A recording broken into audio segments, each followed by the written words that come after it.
গত কয়েকদিন আগে হরিণঘাটার বিজেপির বিধায়ক অসীম সরকার বাবু যে কথা বলেছেন, সেই কথা দ্বারা এলাকায় হিংসা ছড়াতে পারে, দাঙ্গা হতে পারে, মারামারি হতে পারে, খুনোখুনি হতে পারে, এলাকা ধ্বংস হয়ে যেতে পারে। মারামারি করে নিজেদের মধ্যে সমাজকে ধ্বংসের দিকে ঠেলে দেওয়ার মতো বক্তব্য দিয়েছে। এতক্ষণ মমতা ব্যানার্জির উচিত ছিল রাজ্যের মুখ্যমন্ত্রী, আমাদের অভিভাবিকা তো উনি, আমার অভিভাবিকাটা মাথায় রাখবেন। আমি ওনার চরম বিরোধী, কিন্তু আমার অভিভাবিকা মানতে আমি বাধ্য, কারণ মানুষের ম্যান্ডেটে উনি পৌঁছেছেন। উনি আমাদের সবার দায়িত্ব ওনার মাথায় অর্পণ করেছে মানুষ ভোট দিয়ে। তো ওনার উচিত ছিল এতক্ষণ ওনার নামে অভিযোগ দায়ের করে পুলিশ সুমোটো করে ওনাকে তুলে জেলের মধ্যে রাখা। আর একটা দৃষ্টান্ত তৈরি করতে পারলে দ্বিতীয় কেউ কোনো ধর্ম সম্পর্কে বাজে মন্তব্য করতে পারবে না। কিন্তু আমরা দেখলাম তার বিরুদ্ধে কোনো ব্যবস্থা গ্রহণ করেনি। আমি দু একটা দিন অপেক্ষা করছিলাম রাজ্য সরকার কি ব্যবস্থা গ্রহণ করে, কিন্তু ব্যবস্থা গ্রহণ করেনি। সেই ব্যবস্থা গ্রহণ করতে হচ্ছে কাকে? ভাঙড়ের বিধায়ককে। আমি লিখিত অভিযোগ এফআইআর করেছি অসীম সরকারের বিরুদ্ধে। তিনাকে প্রমাণ দিতে হবে। তিনি যে কথা বলেছেন একাধিক ধারাকে উল্লেখ করে আমি জানিয়েছি থানাকে, প্রশাসনকে জানিয়েছি কি কি হিংসা হতে পারে, কোন কোন সেকশনকে ভায়োলেট করেছে, বিএনএস এর কোন কোন সেকশন অনুযায়ী তার বিরুদ্ধে মামলা হওয়া দরকার, সমস্ত বিষয়টা উল্লেখ করেছি। মমতা ব্যানার্জি তার পুলিশের যে কাজটা করার দরকার ছিল, ভাঙড়ের বিধায়ক হিসাবে আমি সে কাজ করেছি। এরপরেও যদি ব্যবস্থা গ্রহণ না করে, আমি আপনাদের জানিয়ে দিতে চাই আমি আইনের দ্বারস্থ হব, কোর্টের মাধ্যমে এটা আমি বোঝাপড়া করে দেব।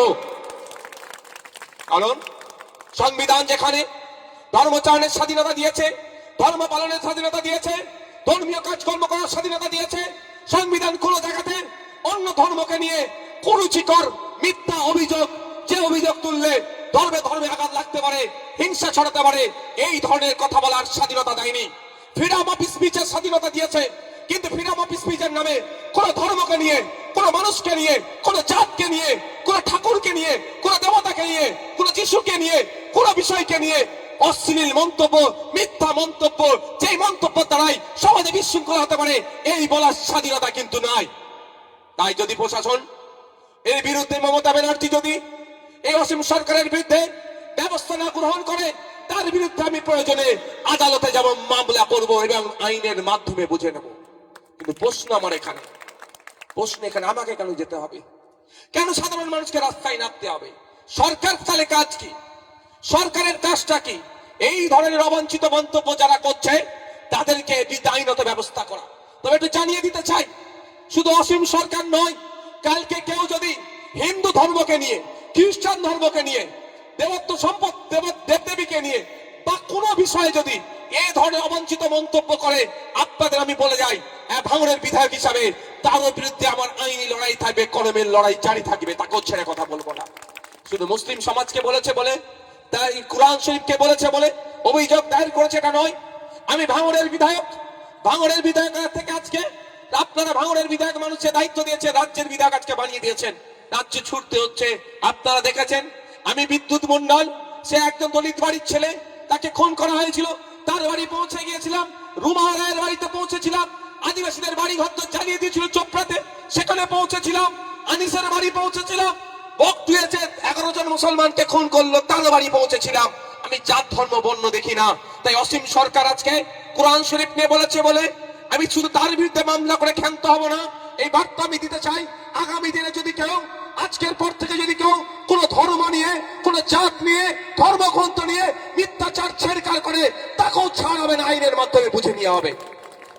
কিন্তু আমার প্রশ্ন থেকে যাচ্ছে এখানে রাজ্য প্রশাসন কি করছে, রাজ্য সরকার কি করছে? Naushad Siddiqui fake STSC certificate বাতিল করতে হবে, রাস্তায় নামলে ধরে জেলে ভরে দিচ্ছ। ওয়াকফ সম্পত্তি বাঁচাতে হবে, রাস্তায় নামলে ধরে জেলে ভরে দিচ্ছ। ওবিসি সার্টিফিকেটের পুনর্বহাল করতে হবে বললে রাস্তায় নামলে ধরে জেলে ভরে দিচ্ছ। এসআইআর নিয়ে নাগরিক হয়রানি বন্ধ করতে হবে বললে রাস্তায় নামলে ধরে জেলে পুরে দিচ্ছ।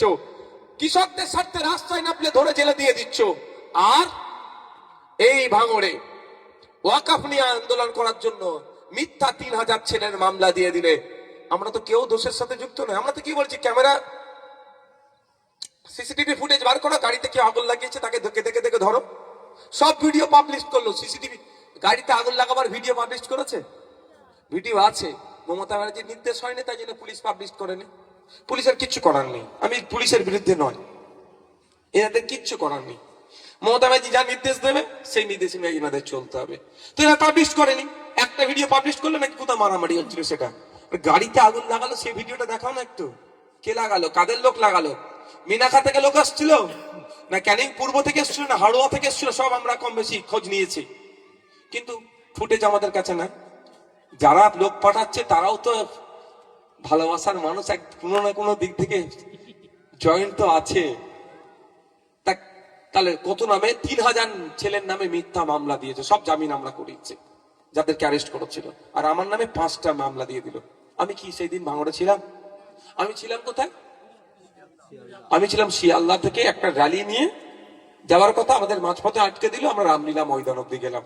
একটা ওই র্যালিতে একটা কোন ইনসিডেন্ট ঘটেছিল বাজে? তাহলে আমি শান্তিপূর্ণ করে নিয়ে গেছি, এখানেও শান্তিপূর্ণ হতো, আপনারাই লোক লাগিয়ে দিয়ে অন্যায় করলেন। তাহলে এই মমতা ব্যানার্জি যখন ওয়াকাফ নিয়ে আন্দোলন করতে যাচ্ছে, তাদের নামে মিথ্যা মামলা দিয়ে জেলে রাখছে। আর সেই মমতা ব্যানার্জির আমলে পশ্চিম বাংলায় কুরআন শরীফকে অবমাননা করছে, ধর্মগ্রন্থকে অবমাননা করছে, সংবিধানকে আঘাত দিচ্ছে, তার জন্য তার বিরুদ্ধে ব্যবস্থা গ্রহণ করছে না। কোন জায়গায় আমার মনে হচ্ছে না মিলে মিশে চলার চেষ্টা করছে, কোন জায়গায় এটা তুমি রাখো ওটা আমি রাখবো, এই চলছে। তবে একটা কথা ভাই, রাজনৈতিক পরিচয় আছে, থাকবে আলাদা, সেটাতে কোনো কনসিডার আমি করতে বলছি না, কিন্তু একটা জায়গায় আমাদের পরিচয় এক থাকা দরকার। যে কোনো ধর্মের বিরুদ্ধে কথা বললে, সে ইসলাম ধর্ম হতে পারে, হিন্দু হতে পারে, খ্রিস্টান হতে পারে, জৈন হতে পারে, পার্সি হতে পারে, যে কোনো ধর্ম বন্য জাত তুলে যদি কেউ কথা বলে, তার বাংলায় জায়গা হবে না। এই বাংলা রবি ঠাকুরের বাংলা, কাজী নজরুলের বাংলা, ফুরফুরার পীর আবু বকরের বাংলা। এই বাংলাতে কোন সাম্প্রদায়িক শক্তিকে আমরা মাথা চাড়া দিতে দেব না। এই বাংলা তাহের সাহেবের বাংলা, এই বাংলায় আমরা কাউকে মাথা চাড়া দিতে দেব না, সাম্প্রদায়িক শক্তিকে। ধর্ম, বর্ণ, জাত, রাজনৈতিক পরিচয় থাকবে, ওটা থাকবে। সামাজিক ভাবে আমরা এই বাংলার কেউ যদি অবক্ষয় করতে চায়, তাকে আমরা আটকাবো। এই ঐক্যবদ্ধ আমাদেরকে হতে হবে। এখন দেখার বিষয় মমতা ব্যানার্জির পুলিশ কি ব্যবস্থা গ্রহণ করে। নিজে থেকে তো ব্যবস্থা গ্রহণ করেনি, আমরা যাতে ব্যবস্থা গ্রহণ করে এগিয়ে গিয়েছি, এফআইআর করেছি, সে অভিযোগ দায়ের করেছি, এফআইআর হিসেবে ট্রিট করুক, করে এর বিরুদ্ধে আইনত ব্যবস্থা নিক। আমি আপনাদের কথা দিয়ে যাচ্ছি, ভাঙড়ের বিধায়ক হিসাবে আমি কিন্তু এটাতে কনসিডার করব না। আমি এর আগে অনেক ক্ষেত্রে, আপনি প্রশ্ন করতে পারেন, এর আগে অনেকে বলেছে বিষয়টা, আপনি এখানে রিয়াক্ট করেননি। সত্যি বলছি, আমি বিষয়টা দুটো কারণে রিয়াক্ট করিনি। ওই সেইভাবে যে এটা হয়তো মানে বলে ফেলেছে, দিশটা থেকে তিনি বলে ফেলেছে, একটু হিট অফ দ্য মোমেন্ট, উচিত হয়নি, তিনি ক্ষমা চেয়ে নেবেন বা ভুল স্বীকার করে নেবেন। আর দ্বিতীয় হচ্ছে পুলিশ প্রশাসন ব্যবস্থা গ্রহণ করবে, ওই জন্য আমি রিয়াক্ট করিনি। কিন্তু দেখছি আজকাল এটা বেড়ে চলেছে, এই বেড়ে চলাটা আটকাতে হবে। সেই জন্য আমি আজ থেকে এখানে ওয়াদা করে যাচ্ছি, যে কোনো ধর্মের বিষয় একটা যদি কেউ খারাপ মন্তব্য করে, তার বিরুদ্ধে কেউ থাকুক আর নাই থাকুক, দেবে নওশাদ সিদ্দিকী অভিযোগ করছে, তার বিরুদ্ধে আইনি লড়াই করছে, ছেড়ে কথা বলবো না। আমরা ধার্মিক মানুষ, আমার ধর্মীয় বিশ্বাস, আমি ইসলাম ধর্মের অনুসারী, আমার ধর্মীয় শিক্ষা হচ্ছে নিজের ধর্মকে পালন করো, অপর ধর্মকে রেসপেক্ট করো। তো আমি আমার ইসলাম ধর্মকে পালন করব। হিন্দু ধর্মকেও যদি কেউ আঘাত দেয়, রেসপেক্টের জায়গা থেকে আমি তার বিরুদ্ধে আইনত ব্যবস্থা গ্রহণ করব। সকলে